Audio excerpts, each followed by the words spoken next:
All right, are we good to go? Yeah, let's do this. You guys can see the screen? Okay, great. All right, well, thank you so much for inviting me to give this presentation to you guys tonight. I think it was Chris that sort of wrote me in to do this. And it's quite fitting to give a presentation to the Boundary Bay Park Association, because barn owls are indeed, I would say, Delta and Surrey and the sort of surrounding lowlands in the Lower Mainland are the remaining strongholds of the barn owls in our region. So it's geographically you're well situated to see barn owls for where you are. So what I was hoping to do here today was give a presentation a bit about the barn owl, the biology of the barn owl, the threats that the barn owls are facing, and a little bit about what we can do, both, I guess, on an organizational level, but also as an individual to help halt the decline of barn owls. I should note that barn owls were recently upgraded to threatened in British Columbia. They were a special concern for about 2 decades, but then I believe it was 2018, they got upgraded to a threatened species. So it doesn't, I guess it doesn't change so much in terms of, I guess there's a lot of federal things that come into effect when a species becomes threatened, and I'll go over those in some details, but there's certainly more opportunities to try and halt the decline of the species. So, and with that, I'm just gonna jump right into it. So let's see here, let me make sure I can go to the next page.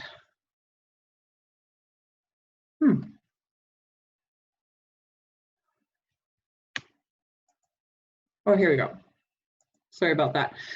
So anyways, this is probably from the, well, this is taken down at Boundary Bay. Of all the owls, barn owls have the longest wingspan relative to their body size, which I think this picture beautifully depicts. And this has made them what we call an open marshland grassland species. They're very well adapted to hunt on the wing, and they are found in our marshlands and wetlands and old fields and pastures, where they're actively flying, listening, and looking for this guy, the field vole, Microtus townsendii, field mouse. It's a very popular prey species for a lot of our raptors and mammals in our area. And in the case of the barn owl, it's the main staple of their diet. It can range from 60 to, actually I've almost seen 100%, that some barn owl pairs will exclusively eat the field voles. So a very important prey item, which is found in this grass habitat. Barn owls do also eat other species.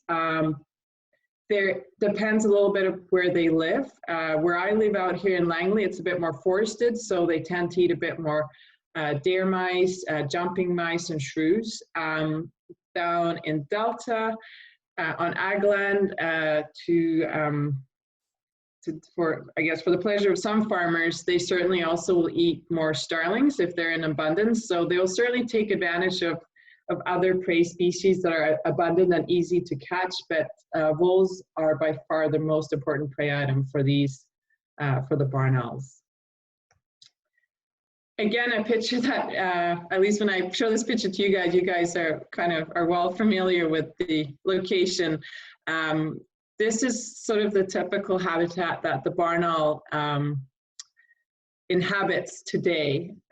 It was, before it was diked about 100+ years ago, it was foreshore into tidal marshland grassland. It then became diked and was primarily grassland and pasture. This has now changed quite a bit, and I'll get back to that in a bit. But these low-lying foreshore areas are the key strongholds for the barn owls in the Lower Mainland. And also, this is the northern extent of the barn owls in North America. here in the Lower Mainland and on Vancouver Island. You occasionally find them a little further north. I had a recent sighting come in from Vernon last week, but they're certainly not as abundant as they are here. So this is a really important area for the barn owls. I guess I can't stress that enough. They're also, the farmers, this is primarily an agricultural community, really prize having the barn owls around too. As I mentioned, they primarily eat field voles. They will also take rats. And Gordon here, Gordon Wright, living on 52nd Street in South Delta, is a prime example of a good, I guess, farmer that cherishes his barn owls. And he's got a very nice barn owl box in his barn, and they do very well. He actually had a second clutch of barn owlets not that long ago, and less than 10% of the breeding pairs have second clutches. So there's a nice association there between the owls, the barn owls, and the local farmers. So a little bit about myself. I've been monitoring barn owls now since 2007. Then as part of my master's thesis at SFU, which I finally managed to finish in 2010. I've continued working on barn owls since then, primarily through federal grants, but also provincial and other funding agencies, and also increasingly with contract work for municipalities. And I'm very fortunate to be able to continue this work on this species. And a lot of my research is centered around nest box monitoring. So monitoring the productivity of the barn owl pairs that we have here in our region every year. And look at when they nest, how many young eventually leave the nest. And as I mentioned, about 10% of the pairs will have second clutches. So which ones, do end up having a second batch in 1 year. And then alongside that too, I've been collecting feathers, I've done blood samples, sort of auxiliary studies, if you will. A lot of them have been tied to trying to understand secondary rat poisoning in barn owls and other raptors, and I'll get back to that in a second. So I just wanted to quickly go over the breeding biology of the barn owl. The barn owls, as I mentioned on the first slide, have the longest wingspan relative to their body size of all the owls. But on the other end of the spectrum, they have the smallest eggs relative to their body size of all the owls. And this is linked to output. Barn owls can have, if there are good food conditions, which equates to a lot of field voles, barn owls can have they'll lay a lot of eggs. I've seen up to 8 eggs. That's not very common, but I have seen it. And they, females will exclusively incubate the eggs for about 30 days or so, and then they hatch, and they're quite small at this stage. They can fit into the palm of your hand. They weigh about 20 grams. The reason they got color on them is because I put non-toxic paint on their heads, because back then I was trying to look at the growth rates of these owlets from week to week. So that's why you're seeing a little bit of green and blue and yellow there. So they're quite small when they hatch, but then the first 3 to 4 weeks, they double in weight every week. And at about 2 weeks, when they're about 2 weeks old, their eyes are open. You can see they have more down compared to the previous photo, and they're able to thermoregulate themselves, which means that they can keep their own body temperature, and the female will then leave the nest to help hunt. Up till this point, the female has been completely dependent on the male providing her with food, and also the young ones. So it's a very active period for the owls. So this is when they're about 25 days old. And you can see here, they're starting to, it's sort of a bit of an awkward teen phase, I call it, because you can kind of start seeing the heart-shaped face, but they still don't look like an owl. They sort of look a bit sort of prehistoric, if you will. You can see the big legs there, which is their first line of defense, both for the youngsters and the adults, the talons. And you can see here on the picture to the right that they're starting slowly to get their flight feathers coming out. So then when you go from 25 to 35 days old, they start looking more like an owl. You can see here now, we call it the pin feathers. The wing feathers are starting to come out. We call them pin feathers at this point when they're not fully developed. And you can see that lovely familiar heart-shaped face, and their adult plumage is slowly growing out. And from this phase onwards, the barn owls, actually the owlets, sorry, start losing weight. Up to this point, some of them can weigh up to 750 grams, which is quite heavy considering that the average adult is between, well, on average about 500. So at some point, these youngsters weigh more than their parents. What happens here until they fledge is that their wings start to get longer, they start losing a little bit of weight, and when they're about 50 days old, they look pretty much like an adult. And you can just see here, if we compare the wing length from 35 to 50, that 2-week period, you can see that a lot of energy has gone into growing those, or having those wings growing. And pretty much the only thing that kind of distinguishes it from an adult is that you can see a bit of down here and there. And typically an owlet will leave the nest when they're about 50 to 60 days old. They will, however, still stick around the nest. They're a bit like us. They still need to kind of learn how to survive by themselves. Hunting, it's a steep learning curve for these guys. So they do once in a while come back and raid the fridge, if you will, from their parents. They often will beg loudly at night, seeing if the parents will still feed them. So it takes about 4 months from when the eggs are laid till when these guys are, I would say, fully independent and fledged. So shifting gears a little bit, as I mentioned, the barn owls are threatened in our region. They're closely tied to our remaining ag land and grassland, natural grassland and marshlands.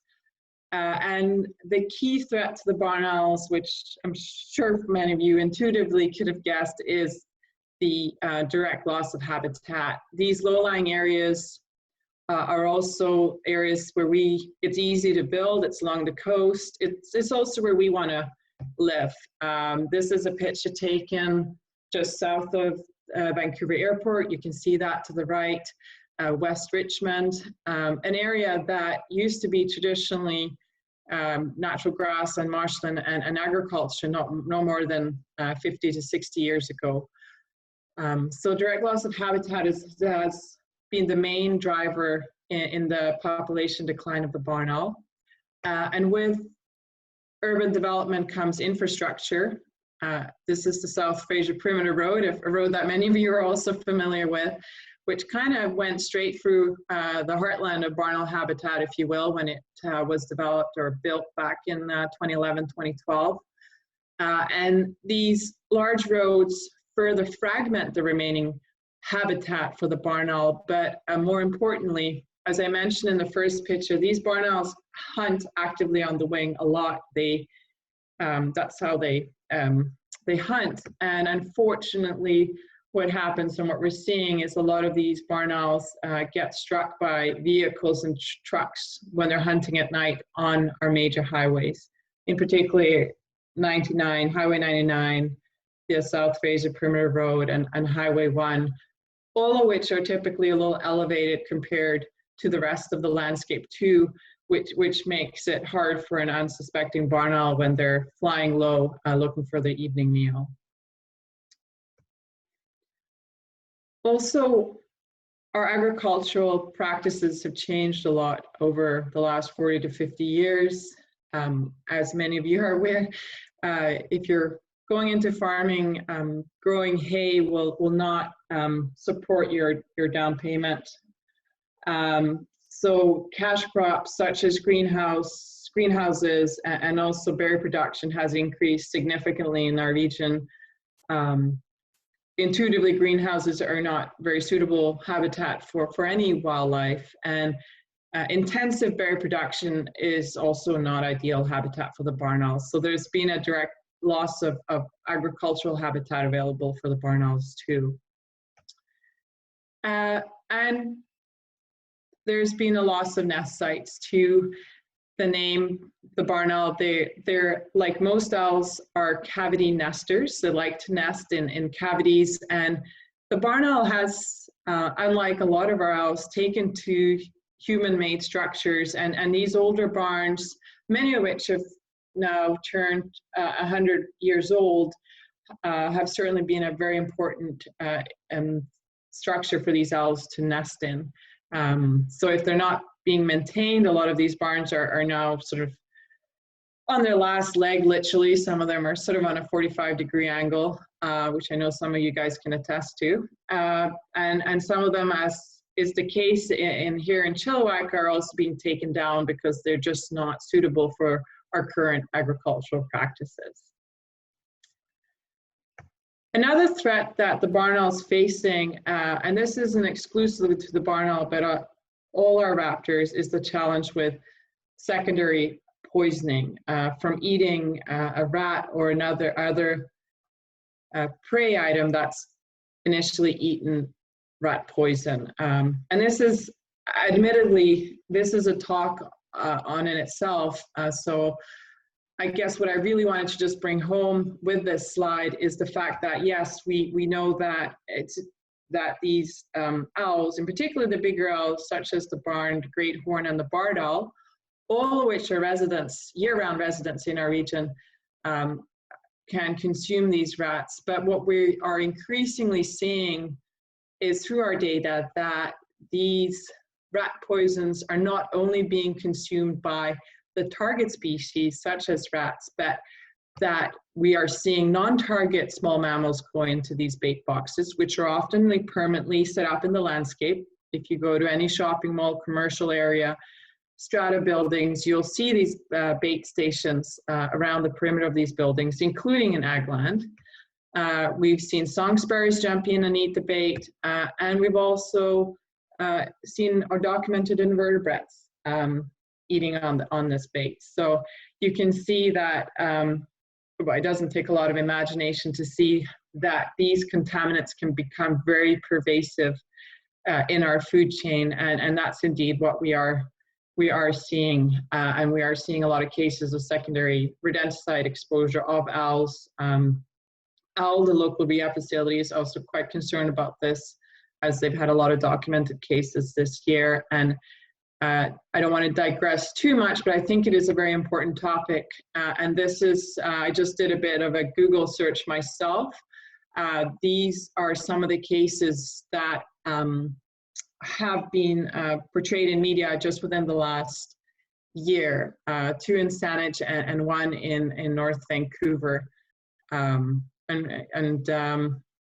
I guess the good thing is that there is becoming more public opposition to using these rat poisons, and municipalities such as, I believe, North Vancouver, Coquitlam, sorry, I don't know if I said North Vancouver, and also the District of Saanich, I believe, have banned the use of rodenticides on municipal land, and that's a really important step, and there's some really great people that are advocating for change on this, such as Melissa Hafting and Elisa Roberts.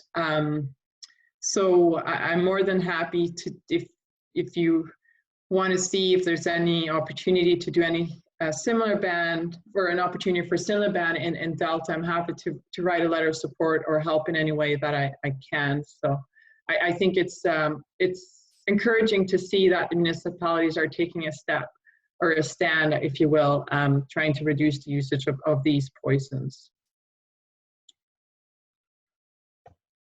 So I guess I've sort of given you a bit of a sort of doom and gloom situation as to how the barn owls are doing and the challenges that this owl is facing. So I guess in the midst of all of this, I just wanted to sort of give you a little bit of an update of how the barn owls are doing. And I wanted to do that with based on a study that I did back in 2010, 2014, where I actually radio tagged barn owls to look at their hunting behavior in both agricultural and urban areas. The study was meant to get a better understanding of where these owls were hunting if they were at risk of being exposed to rat poisons. But when you're individually putting transmitters on both rural and I was fortunate enough to find urban barn owls, there's just so many other things that you find out and also so many other questions that pop up. So what I wanted to do was introduce you to the Cosmopolitan Barn Owl.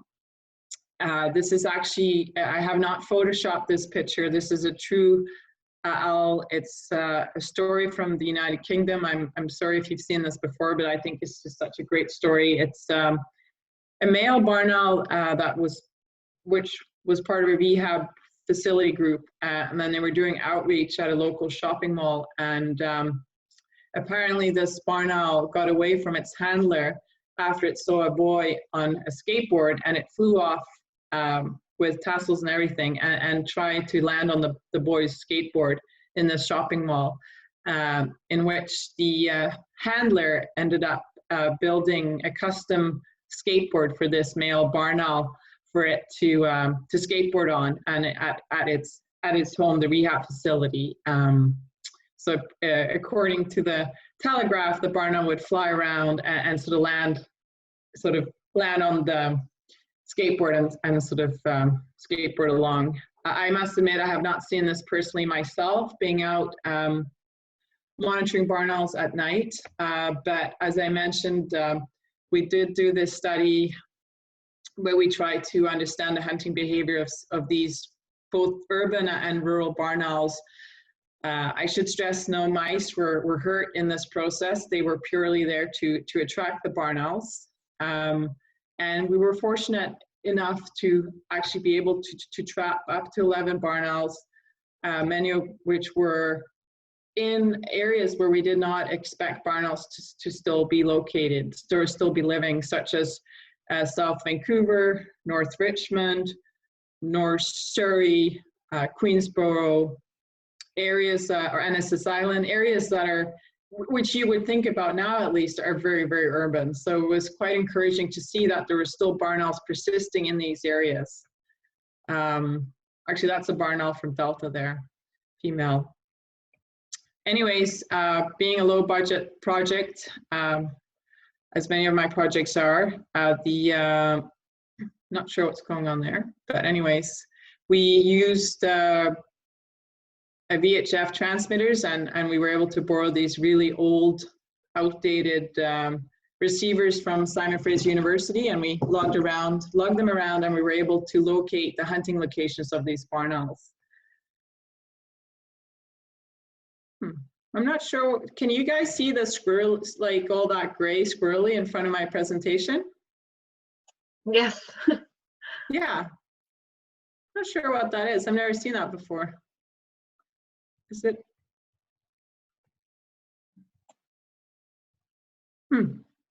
It's kind of, maybe I'll just try reloading it if you just will spare me a moment, because it's sort of in the middle of the screen.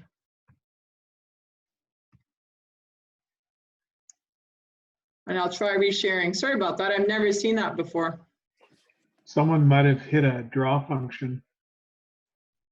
Oh, okay. Maybe did I touch? It sort of looks, okay, I'll try again.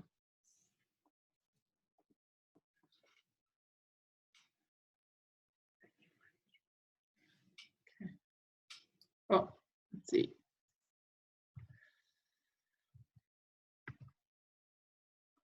Share screen.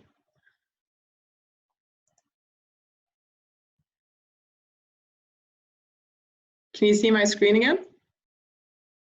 Yeah. Yes, it's there. Awesome. Yep. Okay, sorry about that. I wanted to find, I might have done that actually. I can, yeah, I see there. And I thought I'd be able to get through this without anything happening. Oh well, nice try.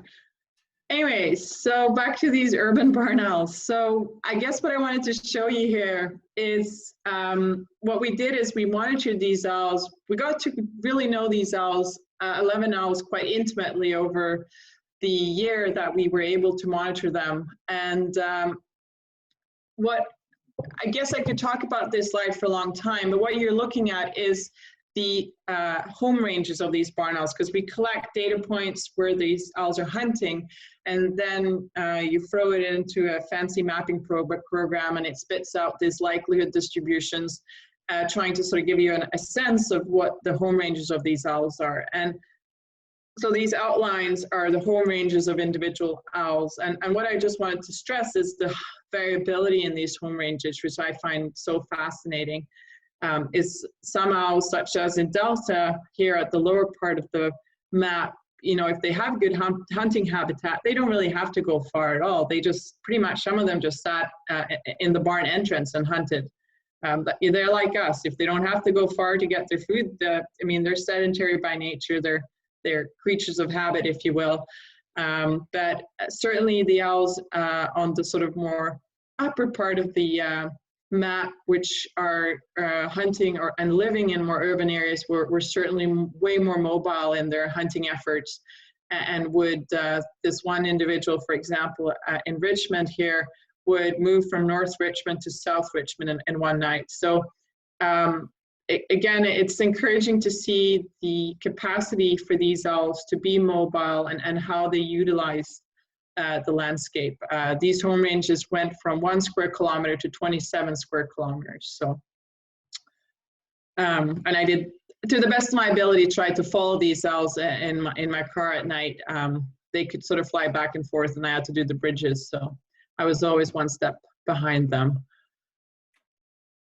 I also just wanted to stress that some of these owls, how urban they were in their choice of where they could hunt. They were, as I mentioned, very mobile, so they could easily fly out to areas that were more agricultural, but these barn owls, which I suspect are individuals that are persisting in areas that are becoming increasingly more urban, were also able to utilize the remaining landscape. And just to sort of locate you, the map you're looking at now is essentially, you've got the Queensborough, you're looking at Queensborough, and then the Alex Fraser Bridge is to the south, and the connector, Highway 91, is going west on the left there. What we have there is 2 females that are hunting. So I'm essentially zooming in on, I don't know if you can see my mouse there, but I'm zooming into this area right here over Queensborough. Just to sort of give you an idea where we are. And what was really fascinating was the ability of these barn owls to utilize the remaining habitat, which often meant they were hunting, if you will, in quite risky locations along major highway interchanges, because this, ironically enough, was where the remaining grassland was in this area. And just to give you sort of the bird's eye view, if you will, this was the main area that these owls were hunting. That's sort of the center part of this picture here. And the reason I think they're able to persist here was the fact that there's this sound barrier along the edge of the highway, which essentially forced the barn owls to fly higher over the highway as they were and then they would hunt the edges. So this sound barrier, residential sound barrier, essentially kind of also functioned as a way to ensure that these owls were flying higher over the highway. And the interesting part was that not only did these owls hunt along these major highways, but they also nested here. This is from underneath the Alex Fraser Bridge. One of the females we radio tagged was, she actually, or both the male and the female, but the female that we radio tagged had this batch of young, and the really neat thing here is that it was actually a second clutch of youngsters. This was from October that year. And you can see again the capacity of these owls, even in a changing landscape, if you will, to make use of novel structures to nest in, such as the Alex Fraser Bridge. Just the design itself, I mean, they they kind of took the opportunity to make that their nesting area. This is also another area where they would nest and roost, this industrial building in North Richmond. Again, not in what you would typically identify as being a barn owl friendly habitat or an area to nest. To the frustrations of the Air Canada employees that have to keep the planes clean, they would also nest and roost inside the air hangars at the airport. The whitewash, the barn owl's pee, if you will, is extremely acidic. So most farmers that have them in their barn, they actually put tarps over whatever equipment's in there because it can actually go through can damage the enamel or of the car, and it's the same thing for these planes too. So during this time, I guess I had a heightened attention to unconventional barn owl nest sites. So I just wanted to show you a couple of other examples from the Pacific Northwest, if you will, where barn owls have nested in more, I guess, untraditional nesting sites. This is an example from Southern California, where a barn owl pair decided to nest 2 years in a row in the balcony at a Marriott Hotel.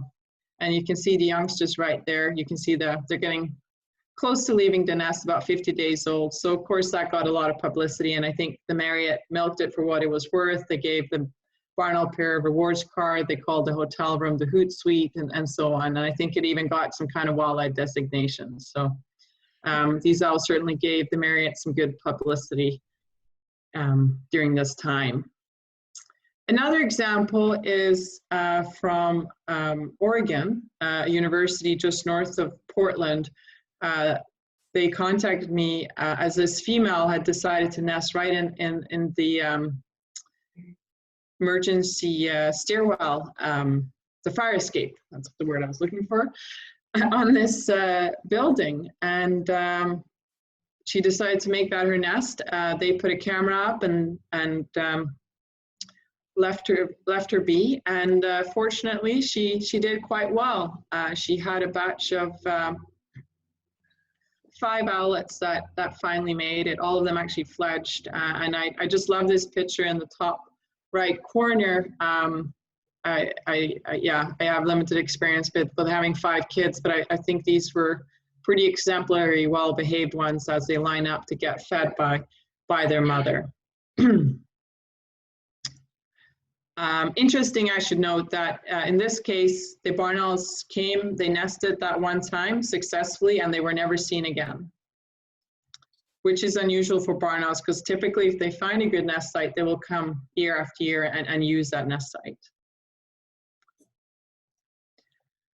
So shifting gears a little bit, I guess these urban owls, as I mentioned, they hunt in the remaining grass habitat available for them in these urban areas. And often what I did find is that these remaining patches have rezoning signs on them. And that's kind of the irony of it all, I guess, is that a lot of these areas, as they go through the process of being rezoned, as you know, we have a very high pressure for developing in our region.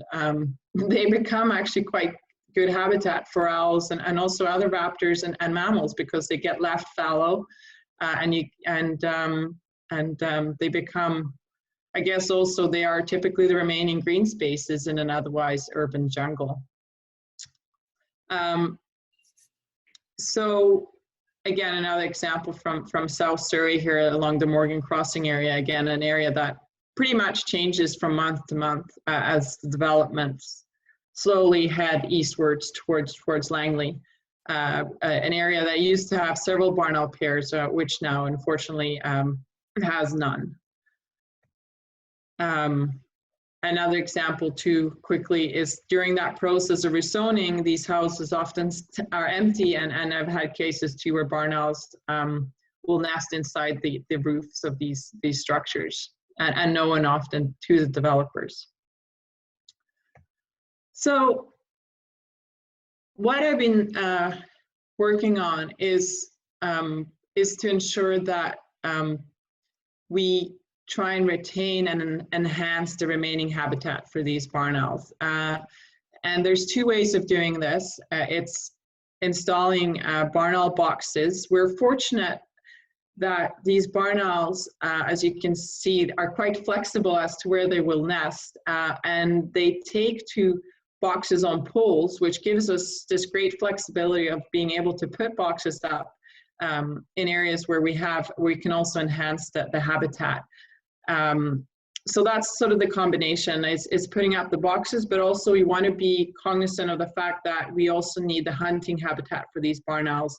We want this old field habitat, you know, not your typical lawn or golf course, but we want this grass that's been able to grow tall, fall over itself, and become fallow. So you get this understory, as you can see here on the right, where these field mice, field voles can roam and be prey for the owls and also other raptors. So just a couple of examples of that. This is from Richmond, where they put in this pump house, modern pump house, and actually as part of it, because through my radio telemetry work, we actually found barn owls hunting this area before it became developed. They installed these barn owl boxes on the pump house, and they will also be retaining some old field habitat in this park, which is surrounded by a town, or sorry, it's 3-story condo buildings now. But they will, in this park, be retaining some old field habitat and also the greenways that connect this park to other areas. The boxes, I must admit, have not been occupied to date, but we have a wildlife camera on it, and we've had so far at least one barn owl visit it. So we're hoping, we're being optimistic that when the park is done and there's less activity and building going on, that hopefully one of these boxes at least will get occupied. Another great example is, again in Richmond, is the old field habitat management of Terra Nova Park. I'm not sure if you've been out there, but they've done a great job trying to keep the reed canary grass, the good old pasture grass, under control and create more hunting habitat for the barn owls. And it's been very successful. They have, I have to do a head count here. They have 5 boxes out there, and this year 4 of the 5 boxes were occupied, and all the 4 pairs had second clutches in this one area. And last year, 3 of the pairs that nested there had 6 owlets fledged. 6 owlets, which is, I've only had 6 owlets fledged successfully since 2007. I've had 5, and 3 of them were last year in this park. So again, it shows that if you're able to enhance the habitat for these owls, they will come and they will do quite well. I also, sorry, I'm not sure why I cut your head off there, Chris, but I also wanted to give a big shout out to the Cascade Box Group, which is part of Delta Nuts. They've been instrumental in installing barn owl boxes for the barn owls, not only in Delta, but some of your boxes are all the way out in Agassiz now. And this has been really, it's been really important work. As I mentioned earlier, we're losing a lot of the the nest sites, the barns. There's not that many natural trees for them to nest in. They're dependent on trees that are older with bigger cavities, and these wildlife trees don't last that long when they get to that age, and they're also, unfortunately, in many parks considered a sort of a human risk if they fall down. So I think, I mean, Jack might be able to update me more, but I do understand there's over 100 boxes now out there that these guys have built and helped install. So just an amazing effort to help our local barn owl population. One of the things that these guys have also figured out is that these boxes are also useful for other things than just for housing barn owls. They seem to also fit grandkids, as which Peter pointed out here with this picture. And what I thought was kind of neat was that the Mission Abbotsford Nature Club independently also decided to build some boxes and install them in parks in and around Abbotsford. And they independently, the same year, sent me this picture. I'm not sure if you can see, but apparently they also got the idea that it was not a bad idea, I guess, to put their grandkids inside the boxes there. So again, showing multi-use of these barn owl boxes. And what the Cascade Box Group has allowed me to do, because they're building these boxes at cost, is allow me to work directly with farmers to encourage barn owls to come to their fields, and particularly for berry farmers, which field voles, the main prey item for the barn owl, is considered a pest in these berry fields because they will chew the roots and girdle the blueberry bushes and also cranberry bushes. So what I've been working on with these farmers is to discourage the use of rat poison, because we know that's having a significant impact on our local raptor population, and instead with management practices on how to manage the grass, also attract the barn owls. A family of barn owls can eat up to 2,500 voles in a year. So I've been also working with farmers out, particularly out in Chilliwack and also Abbotsford, to install these owl boxes along the perimeter of their berry fields. And I went out and I checked one this, I believe this is from this spring, and it's encouraging to see that, no, sorry, this is from last year, but it was also occupied this year. This is an owl box from an organic blueberry farm in Abbotsford, so they can't use poisons. And this box got occupied the year after we installed it. And I believe they had 4 owlets again this year.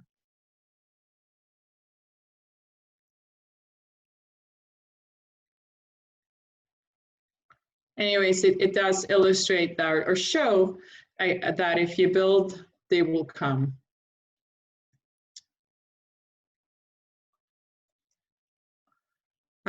So I guess what I wanted to sum up with is, as I mentioned, a lot of my work has been on monitoring nest sites and trying to just sort of understand how our barn owl population is doing.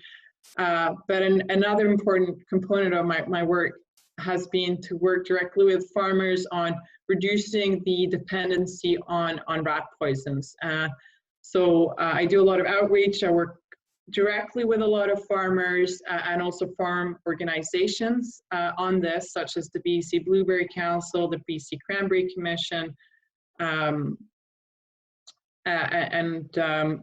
I've been putting out these videos and also providing them with information on how to control voles without going to rat poison as their first line of defense, which has unfortunately been the case, or also continues to be a case for a lot of farmers. So there's a bit of we need a bit of a paradigm shift there, if you will.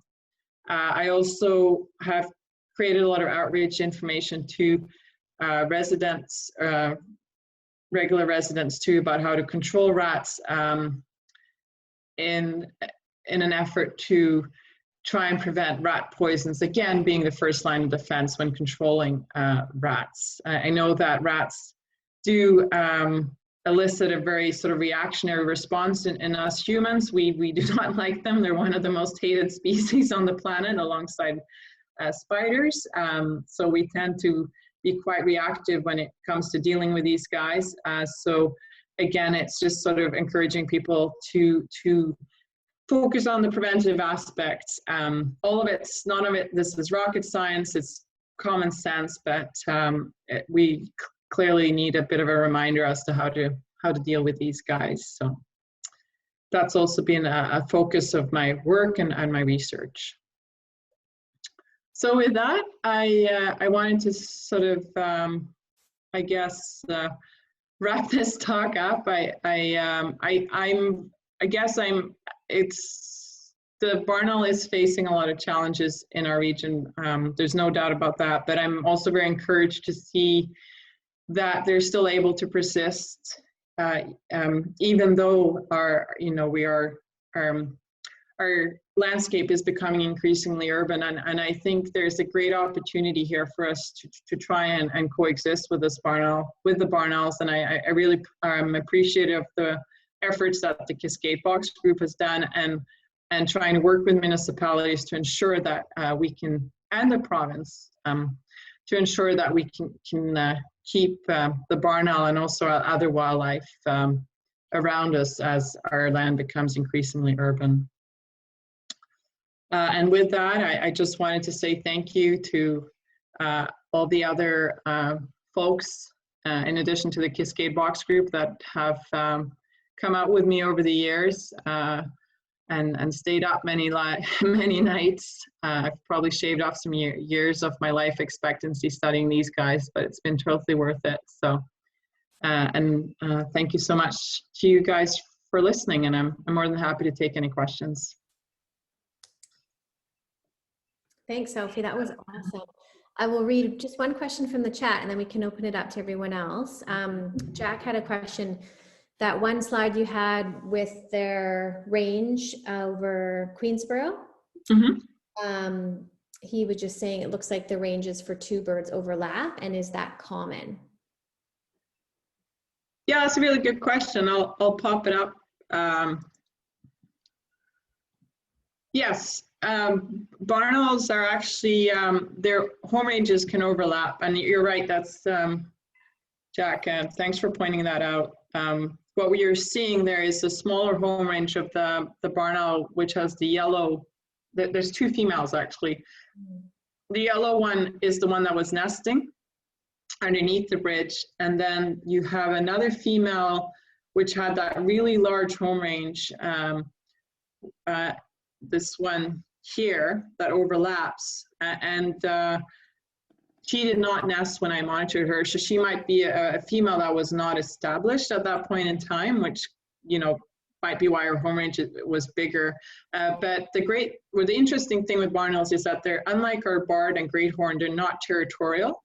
So you can actually have quite high densities of barn owls in an area if there is enough food for them, which is why Terra Nova Park is such an interesting example, because they've enhanced the habitat at Terra Nova Park, and they now have 4 to 5 barn owls breeding there in this area that is, it's not a huge area per se.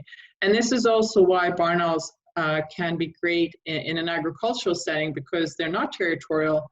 If you have a lot of voles around, you can have 2 or 3 pairs on a farm sharing the same hunting fields, if you will. So collectively, they can have a top-down pressure on the rodent population, if you will. Awesome, thank you. Yeah. Does anyone That's interesting, Sophie, because I've often wondered what happens with the youngsters that come out of the boxes that we're building, and do they take off, or do they hang around their parents for, you know, when they, well, when do they start breeding? How old are they when they start breeding? And how old do the barn owls live in the first place? They typically start within the following year. So the ones that we banded this year, for example, will start, if things are good and they survive, they will start breeding next year. The average age on the band returns isn't high. It's about 2 or 3 years. The band, when we band them and we get the returns from the banding office. So when you say the returns, that means that it's a dead owl that's been harvested. Typically, yeah. Typically it's a dead owl, and there's, I would say 95% of them are dead. And there's a human bias there, because the ones we find are typically the ones that are along the roads, and window strikes. So we don't really document the ones, for example, that might be diseased or go into hiding. So there's a bit of a bias. For example, last week I collected an owl that looked like it had starved to death. It was banded, so I automatically assumed it was a young of the year. And then I went and reported it, and it turned out it was a 6-year-old barn owl that was banded out in Chilliwack. So I think if they survive the first year, they can live for several years if they're established. Certainly when we go and check the nest sites year after year, I do feel that the barn owls at particular sites elicit the same behavior when they come. So some of them are quite, they'll scream, they'll be quite upset, and it'll be the same nest site year after year. So I assume it's the same female. And others are really quiet and they just sit and watch you. Yeah. So, yeah. So are they monogamous? You said female. It's the same female, but yeah, Do they pair up, or do they? Are they, They, like, sorry, yeah. are they like humans and just wander around? I think it's a bit of both, Chris. They do pair up, but as we know with the bird world and the human, for that matter, if you start doing a bit of genetic testing, there's a lot of there can be surprises, but they do seem to pair up, and you see that often at sites. If you come at dusk, they both fly out together. They both twitter and screech at each other. I don't know if they're arguing about where they're going to hunt for the evening, but they're even in the non-breeding season, they're quite vocal and interact a lot. So, and it certainly reflects in the efforts it takes for them to breed. They do need a very strong bond, I think. So, because it's a lot of effort, and the female's completely dependent on the male when she's on the eggs. So, yeah. This is a comment rather than a question. Jack and I and Jim went out and checked on all 3 of the boxes in Boundary Bay Park, and all 3 were showing signs of occupancy. But because of COVID, we hadn't checked them in the spring, so we don't know if there were eggs. But they all had about an inch of stuff in them, which suggests that something's roosting in there, if not breeding. So it looked quite promising this year. And apparently I'm to schedule the checks this spring to make sure that we actually do them this year. Good.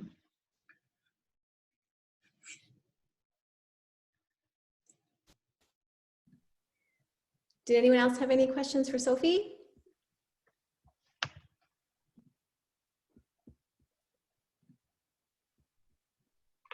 Can I share my screen for a minute? I'd just like to show everyone the map of where we put these things. So, Yeah, why don't I stop share and then. I just had one other question just came in.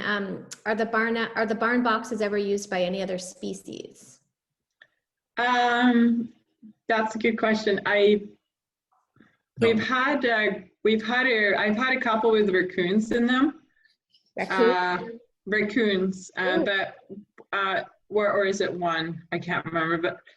But what you can do there is just make the entrance hole smaller, and we found, contradictory to what would seem kind of natural, is that the barn owls don't typically take to boxes we put on trees, and I suspect it's because the raccoons and other critters get into them. They seem to want them on single standing poles for some reason. I had a question. Sophie, I was just wondering, do you represent any organization, or are you just doing this on your, are you just doing this on your own, or? Yeah, sorry, I should have made that more, I didn't really say that in the beginning, and I realized that when I came to the end of my talk. I tend to forget that stuff. I work as a project coordinator with the Fraser Valley Conservancy. So I do most of my projects with them. Is that a government agency? It's a non-for-profit. Oh, okay. The Fraser Valley Conservancy. And then I do some stuff on my own too, but I'm primarily the project coordinator for the Fraser Valley Conservancy. Yeah. Okay, thank you. Yeah, thanks for asking.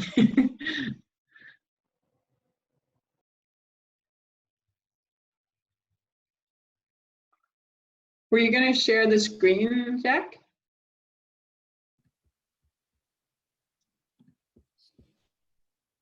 You're muted, Jack. there, should be hear me. Okay, it's gonna be that one. There, can you see it?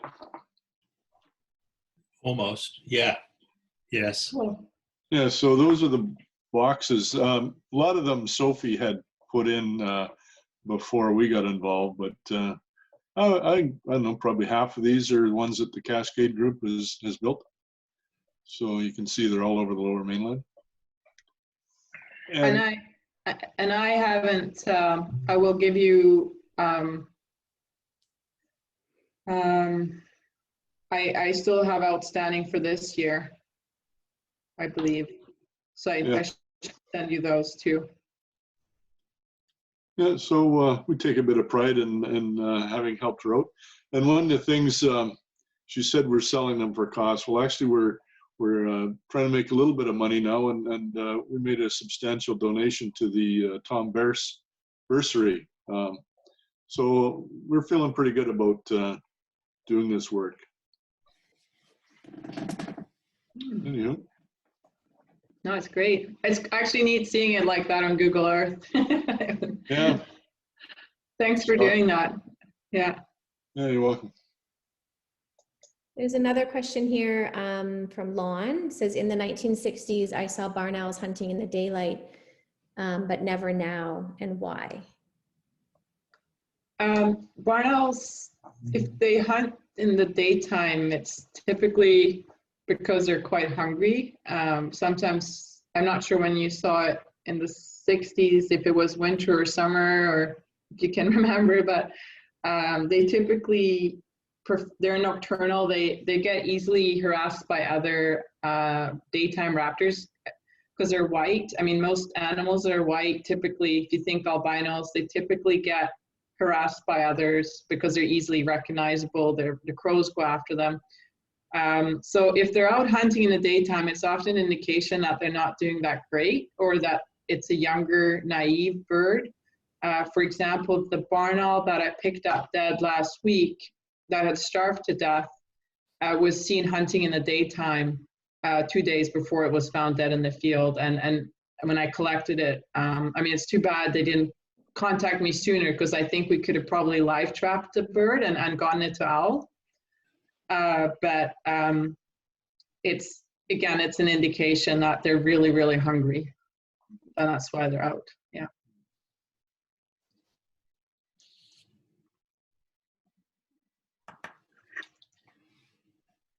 Awesome. Are there any other questions? If you think of questions after, you can always email me and I can get in touch with Sophie and get your question answered. I just want to say I really appreciate this presentation. It was fantastic. Yeah, Thank you. Yeah, thank you, Sophie. That was really good. Well, thank you.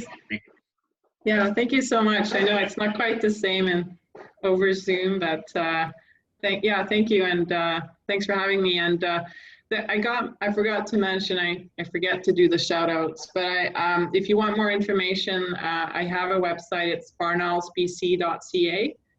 And you can also contact me through there if you have any questions or anything. And it's got outreach materials on the pest control side of things, and the videos and stuff like that. And if you have any questions about boxes, or I know that Jack and Chris can help, actually probably more competent on that side of things. But I don't know if there's been a lot of people that, and I should probably include that. I had an email today, for example, Jack and Chris, and I'll email you that one guy built a box based on your designs, and he put it up in North Surrey. So there's the trickle effect of that too. It's not only the boxes that you guys are building, but I hope you don't mind, but I do share the designs with others. I credit you guys and people, because some people just want to build their own boxes. So what I should do is actually, and I will do that at the end of the year, is I go through my email and I document the ones that people have built on their own based on your designs. So. Well, that's great. And it's not me or Chris. It's definitely Peter's design. He figured that all out. Yeah, we managed to stop him redesigning them every 15 minutes. Thank you. Then we're down to something. Balcony started to fit. Yeah. Yeah. Great. Okay, well, awesome. Thanks for joining. If you guys, if you have don't have any more questions, you can take off, and stay safe, everybody. And I'm glad we could all get together virtually tonight. Yeah. That's good. Thanks, Sophie. That was great. No, thanks for having me. It's nice to see everybody. Thanks, Sophie and Kim. Thank you. Thank you. Bye. Good. Bye. Bye. Bye.